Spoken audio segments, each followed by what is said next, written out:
जिंदाबाद। बीजेपी मुर्दाबाद मुर्दाबाद मुर्दाबाद। ईवीएम से छेड़छाड़ करने वालों को फांसी दो, फांसी दो, फांसी दो। चुनावी चुनाव में धांधली करने वालों को फांसी दो, फांसी दो, फांसी दो। बैतूल इंडिया जिंदाबाद जिंदाबाद जिंदाबाद। बैतूल इंडिया जिंदाबाद जिंदाबाद जिंदाबाद। हर्षदेव जी जिंदाबाद जिंदाबाद जिंदाबाद। हर्षदेव जी जिंदाबाद जिंदाबाद जिंदाबाद। चुनावी चुनाव में धांधली करने वालों को फांसी दो, फांसी दो, फांसी दो। चुनावी चुनाव में धांधली करने वालों को फांसी दो, फांसी दो, फांसी दो। ईवीएम से छेड़छाड़ करने वालों को फांसी दो, फांसी दो, फांसी दो। बीजेपी मुर्दाबाद मुर्दाबाद मुर्दाबाद। बीजेपी मुर्दाबाद मुर्दाबाद मुर्दाबाद। बैतूल इंडिया जिंदाबाद जिंदाबाद जिंदाबाद। बैतूल इंडिया जिंदाबाद जिंदाबाद जिंदाबाद। हर्षदेव जी जिंदाबाद जिंदाबाद जिंदाबाद। जी हर्षी, आज प्रोटेस्ट किया जा रहा है, किसके बारे में किया जा रहा है? देखिए, जिस तरीके से चुनैनी के चुनाव में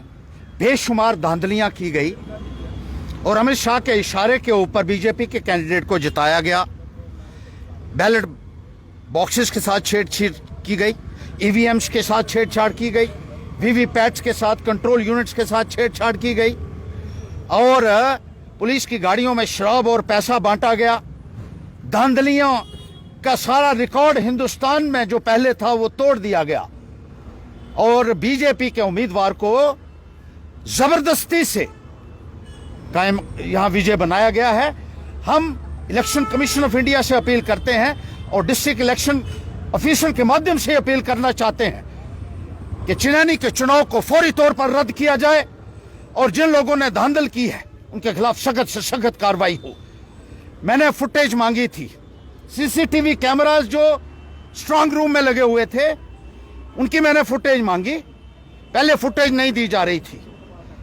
एक तो मैं डीओ डिस्ट्रिक्ट इलेक्शन ऑफिसर जो हैं मैडम डीसी, उनका शुक्रिया करता हूं कि उन्होंने आखिर में बात मानी और फुटेज दे दी। लेकिन इलेक्शन अधिकारी शायद ये समझते थे कि 200 घंटे लगभग फुटेज है, ये कहां देख पाएंगे इतनी।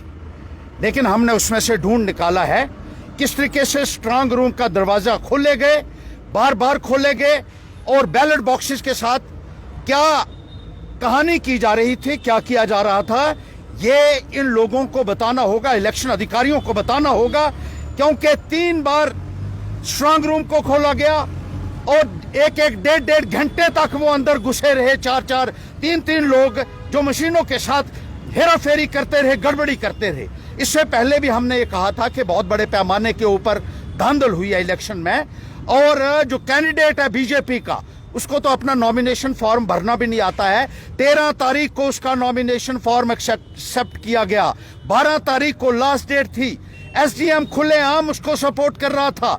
रिटर्निंग ऑफिसर ने जितनी धांधलियां की हैं और जो दूसरे अधिकारियों ने धांधलियां की हैं, चाहे वो पुलिस के हैं चाहे वो सिविल प्रशासन के हैं, उनको जवाब देना होगा और हर्षदेव जवाब लेगा, अपनी जान पर खेलकर जवाब लेगा और जहन्नम में पहुंचाऊंगा उनको जिन्होंने चुनैनी असेंबली में धांधल की है, उनको जवाब देना होगा।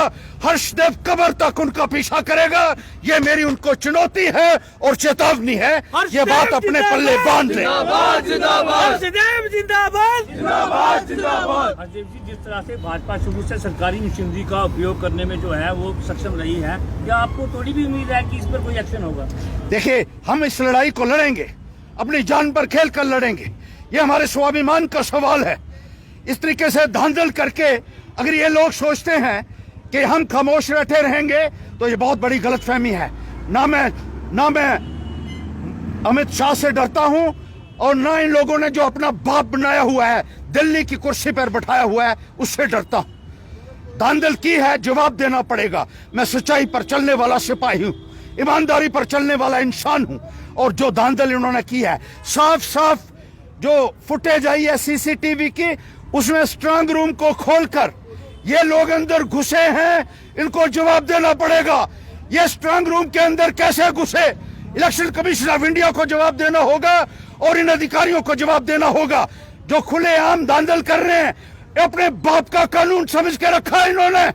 पैंथर पार्टी लड़ेगी इसके लिए और जहन्नम तक पहुंचाएगी उन लोगों को जिन्होंने ये धांधल की है।